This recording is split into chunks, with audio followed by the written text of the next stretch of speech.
Every year, roughly 6 million people stand at the edge of the Grand Canyon and feel their knees go soft. It's an old reflex, older than language. The body recognizing a drop before the mind has finished admiring the view. Most of them step back. That instinct is doing its job. These two didn't. It's a Tuesday morning in the American Southwest, and two women in matching neon pink workout sets are already swinging their legs over the outer railing of the Grand Canyon Skywalk. Phones raised, chins lifted, smiling like they're on a rooftop in Miami. Below them, 4,000 feet of open air, the Colorado River, a thin silver thread at the bottom, and nothing else. No net, no ledge, nothing. The kind of nothing that doesn't fully register until your own weight is hanging over it. A ranger is jogging toward them, shouting. He's maybe 10 feet away. The first woman doesn't look at him. The second woman swings her second leg over the rail, settles her weight, and does something that stops the ranger mid-stride. She looks directly at the camera, not down, not at him, at the camera. In that single gesture is the entire story you're about to hear. A human being, suspended over one of the deepest drops on the continent, who has decided that the lens matters more than the ledge. Hold that image. We're going to come back to it. The Grand Canyon Skywalk opened in 2007 on the Hualapai tribal lands in northwestern Arizona. 70 feet of horseshoe-shaped glass, cantilevered 4,000 feet above the canyon floor, one of the most photographed structures in the American Southwest. It extends out past the rim into open air, so that when you stand at its furthest point, there is nothing beneath you but layered glass and a mile of sky. Engineers stress-tested it for 100-mile-per-hour winds and 71 million pounds of pressure. They accounted for earthquakes, for thermal expansion, for the desert hammering it with heat and cold for decades. What they didn't engineer for was this. You can build a structure to survive almost anything except the decisions of the people standing on it. Here's the question that's going to follow you through this entire story. What does a person have to believe about themselves to look at that drop and think, perfect backdrop? And here's the part that should unsettle you even more. The ranger had seen this before, and these women had already been warned, not once, not twice, 3 times.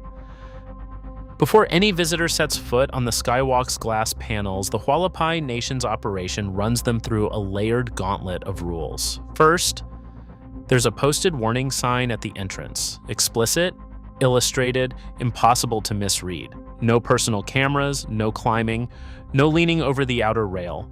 Then comes the verbal briefing, delivered by staff at the check-in point, face-to-face, in plain language, the kind you have to actively tune out to ignore. Then a posted ranger standing at the threshold of the bridge itself, whose job is specifically to intercept anyone who looks like they haven't absorbed the first 2 warnings. 3 independent systems, each designed to catch what the one before it missed. A sign for the eyes, a voice for the ears, a human body for the people who somehow got past both. These women passed all 3. The Skywalk's 42-inch outer rail isn't decorative. It isn't a suggestion. In engineering terms, it's the single barrier between the walkway surface and 4,000 feet of unobstructed vertical drop. The structure was designed to hold. The glass floor, 1.5 inches of layered transparent panels, was engineered to bear the weight of 71 million pounds. But that engineering assumes people stay inside the system. Every calculation the architects ran began with the same hidden premise, that the human would remain on the walking surface, behind the rail, where the math applies. The moment someone sits on the outer rail, they've placed their center of gravity beyond every calculation the architects ever made. They're no longer standing on the structure. They're balanced on the one assumption it was never built to test. The Grand Canyon, in total, averages roughly 12 deaths per year across all causes: falls, heat, medical events, river incidents. A significant portion of those involve the rim, and the Skywalk's position on Hualapai land matters here. Rangers don't just carry moral authority, they carry legal authority, operating under tribal jurisdiction. A warning from that ranger isn't a suggestion from a nervous employee. It's a lawful directive issued by someone with the standing to enforce it. The women knew this. They'd been briefed, they'd read the sign, they'd walked past the ranger at the threshold. And they'd decided, somewhere between the entrance and the rail, that none of it applied to them. So who were they, and what had made them so certain? They were wearing neon pink. That detail isn't trivial. Think about what you pack for a hike to one of the most vertiginous structures on the planet. Sturdy shoes, water, sunscreen, a hat, the boring, unglamorous equipment of someone who expects the environment to be the main event. What you don't pack, unless the hike is secondary to the content, is a matching set. Coordinated, vibrant, optimized for contrast against a desert sky. The wardrobe tells you where their attention was pointed before they ever arrived. They hadn't dressed for the canyon. They dressed for the thumbnail. Psychologists have a name for what happened next. Optimism bias, the measurable, documented tendency for people to believe that negative outcomes statistically apply to everyone except themselves. It's not delusion. It's not stupidity. It's something more insidious, a deeply human cognitive reflex that intensifies, research shows, specifically when an audience is watching. Real or imagined. Present or scrolling through a feed 3 days later. The presence of a camera doesn't just record the moment, it changes the person in it. It quietly promotes the image above the self, and the self above the risk, until the order of priorities is exactly upside down from what survival requires. When the ranger reached them breathing hard, hand already raised, one of the women spoke first. She told him how many followers she had. Not her name, not an apology, a number, a credential, as if the canyon's physics operated on a tiered system and she'd already cleared the threshold, as if reach were a kind of insurance and she'd brought enough of it. The ranger's expression, by his own account, shifted in that moment, not to anger, to something quieter and more familiar, recognition. He'd had this conversation before. The wardrobe changed, the platform changed, the number got bigger every year, but the sentence was always the same. Some version of, "Do you know who I am?" dressed up in the language of reach and engagement. The belief underneath it never updated, no matter how many times the canyon proved indifferent to it. Here's what that moment reveals. The warning sign wasn't ignored out of ignorance. It was ignored out of a specific, confident belief that consequence is a bureaucratic inconvenience, the kind designed for people without a platform. The rules were real. They simply seemed to her to be written for someone else. But the ranger knew something they didn't. He'd watched this belief tested before, and he knew exactly how the canyon responds to it. It responds the same way to everyone. His name isn't in any news report. That's deliberate. Hualapai rangers working the skywalk are rarely identified publicly, partly for privacy, partly because the tribe manages its own media presence carefully.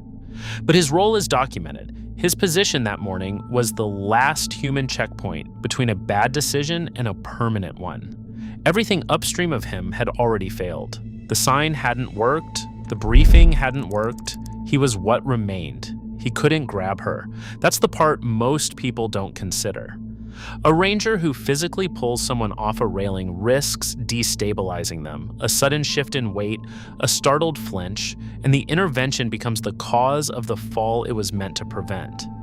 His training is explicit on this. You use your voice. You use your presence. You make yourself impossible to ignore without making yourself a threat. The very thing every instinct is screaming at him to do, lunge, seize, drag her back, is the one thing that could kill her. So he did something that took more discipline than shouting. He stopped, he lowered his hand, and then he extended it, palm up, open, not commanding. Asking, not get down, not I will call security, just take my hand. It's a technique drawn from crisis de-escalation protocols used by emergency responders worldwide. You reduce the confrontation. You make the path back feel easier than the path forward. You give someone a way to step down without losing face, because a person who feels cornered makes worse decisions, and on that rail, there was no margin for a worse decision. He wasn't just trying to reach her body, he was trying to reach the part of her that had stopped doing math. National Park Service data tells a quiet, devastating story about the people who do this job. Rangers across federal sites report some of the highest rates of occupational trauma in federal employment. Incident witness events listed as a primary driver. They carry what they see. This ranger had talked people back from edges before. He knew the specific silence that falls when someone stops processing your words and starts processing the drop beneath them. The moment the bravado drains out and the body finally understands, it is worth sitting with what that costs him. Every one of these encounters that ends well still leaves a mark, because for the few seconds it's unfolding, he is rehearsing, against his will, the version where it doesn't. He has already imagined the sound, he has already imagined the report he'd have to write instead, and then he has to set all of that aside and keep his voice level, because the person on the rail can read fear, and fear is contagious in exactly the place it can least afford to be. The calm is not the absence of panic. It is panic held down by training, so that none of it reaches the one person who must not catch it. He was waiting for that silence. Think about that for a moment and tell me, have you ever watched someone ignore a warning you knew mattered? What did that feel like? The women didn't take his hand, and then the wind shifted, not a gust. A change in pressure, the kind that moves through the canyon in the late morning as the rock walls heat unevenly and the air starts to reorganize itself. Subtle enough that you wouldn't notice it on the walkway, out on the rail, with nothing but open sky on three sides and a body already balanced past its margin, it registered differently. The first woman felt it. Her grip tightened, her phone dipped, and in that half second of recalibration, she shifted her weight to compensate, leaning slightly, unconsciously, toward a better angle, because even now, even here, the angle still had a grip on her. The glass beneath the outer rail is not a standing surface. It was never designed to be. Her foot found the edge of that geometry, and something in her body understood what her mind had been refusing to. The terror arrived all at once, the way it always does, not gradually, but in a single instant when the abstraction of 4,000 feet becomes the concrete fact of nothing under your foot. The ranger lunged. What followed was loud, fast, and over in under 10 seconds. Both women were back on the safe side of the rail. One was already crying, not from injury, but from the specific terror of a body that has just understood, viscerally, what 4,000 feet actually means. The phone was still in her hand. The selfie was never taken. The ranger's hands were shaking. He filed an incident report. The women were escorted off the bridge without ceremony, without cameras, without the content they came for. By the time they reached the parking lot, the whole thing had probably already started rewriting itself in their minds into a story about an overreacting ranger. That too is part of the pattern. Here's what that incident report joins: a documented pattern. Near-miss rail incidents at the Skywalk have been logged multiple times since the bridge opened in 2007, with the majority involving visitors attempting photography from rail-adjacent positions. Not one incident, not a fluke. A pattern, quiet, consistent, and almost entirely invisible to the millions who visit without ever knowing how close the margin runs. Which raises the question you should be sitting with right now. If it keeps happening, why does it keep happening? The warnings are there, the rangers are there, the drop is there. Here's the part that should stay with you. This wasn't a freak accident waiting to happen. It was a pattern, and the Skywalk isn't the only place it plays out. That pattern has an engine, and it runs on something most people check before they finish their morning coffee. In 2022, researchers analyzing adventure tourism near-miss incidents across major landmark sites found that social media-motivated risk-taking had increased year over year, not slightly, but measurably consistently, at sites where photography and extreme geography overlap. The Grand Canyon Skywalk sits at the exact center of that Venn diagram: extreme geography, extreme visibility, and an algorithm that rewards both. Here's how the math works against the ranger every single morning. Photos taken at or near physical boundaries, rail edges, cliff lips, restricted zones generate demonstrably higher engagement than standard tourist shots. More likes, more shares, more reach. The platform doesn't care why the image is compelling. It doesn't know the difference between a beautiful photo and a dangerous one. It just rewards the metric. So the incentive structure quietly, invisibly trains the next visitor before they ever leave home.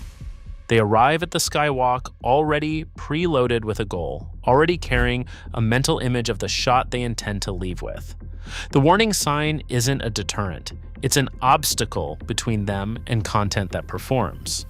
The Hualapai Nation's no personal camera rule was partly designed to interrupt exactly this dynamic, to remove the device that turns a viewpoint into a stage. It doesn't always work. People find ways. The pull is stronger than a posted rule, and the cruelest part of the engine is how it hides the cost. The successful version of this shot, the one where someone leans over a rail and gets the image and climbs back and posts it, looks identical to safety. It performs. It collects the likes. It teaches everyone who sees it that the rail was negotiable, that the warning was theater, that the people who stay behind the line are simply less brave or less interesting. Nobody films the near miss, nobody posts the report. So the feed fills with survivors and erases everyone the canyon corrected, and the next visitor inherits a library of evidence that the danger is fake. The rail sitters who came home become advertisements. The ones who didn't never make the timeline at all. The ranger had filed 7 rail-related incident reports in the 18 months before that Tuesday morning. 7. Different wardrobe, different follower counts, same sentence, same rail, same shaking hands afterward. The women in neon weren't an anomaly. They were entry number 8. If you're someone who pays attention to the systems behind these moments, not just the drama, but the machinery underneath, subscribe.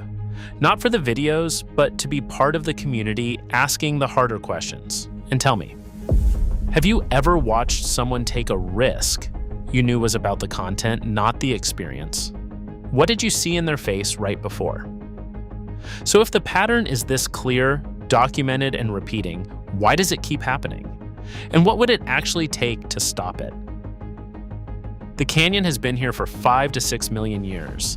That number is almost meaningless to a human brain, so try it this way. When the Colorado River began carving the first inch of what would become those walls, our species didn't exist yet. Every empire, every language, every photograph ever taken fits into a sliver at the very end of that timeline, so thin it would be invisible. The rock doesn't know about engagement metrics. It doesn't know about follower counts. It has never once adjusted itself for a better angle, and it never will. The Hualapai people understood this. Their relationship with this land wasn't built on documentation. It was built on attention. Centuries of learning what the canyon asks of the people who stand beside it. Respect isn't a policy they invented for tourists. It's the conclusion you reach when you live somewhere long enough to understand that the land is not a backdrop. It is the thing itself. The Skywalk's rules aren't bureaucratic caution. They're that same understanding, translated into signs and rails for people who haven't had the centuries to learn it firsthand. The Skywalk was built to honor that, to bring people genuinely close to something genuinely awe-inspiring.